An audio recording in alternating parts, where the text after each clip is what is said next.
E qelloi me armë vrasja 44 vjeçari shqiptar në Shtetet e Bashkuara të Amerikës nga bashkëdhetari rrëfehet kunati viktimës. Detajet të reja dalin nga vrasja e 44 vjeçarit Frances Shkambi mbrëmjen e së dielës 16 nëntor jashtë restorantit ku punonte si menaxher në Commerce Township. Viktima e njohur si Franco u gjeti shtrirë jashtë restorantit me plagë të shkaktuara nga armë zjarrit në trup.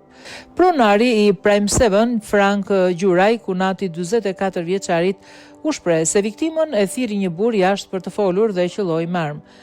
Franco, i cili u dërgua në spital, nuk arriti të mbijetonte plagëve. Nuk mund ta besoj që ndodhi kjo. Pse? Si, për çfarë? Tha Gjuraj. Kur e njoftuan për të shtënat me armë, ai mendoi se ishte një shaka. Sipas policisë, i dyshuari 65 vjeçari Tonin Pietri u dorëzua rreth 20 minuta pas krimit. Detektivët gjetën gjithashtu pistoletën e cila ishte raportuar e vjedhur. Ata e njihnin njëri tjetrin për një periudhë kohore. Gjithçka u përshkallëzua në një mosmarrëveshje dhe i dyshuari qelloi viktimën, tha sherifi Michael Boatgard.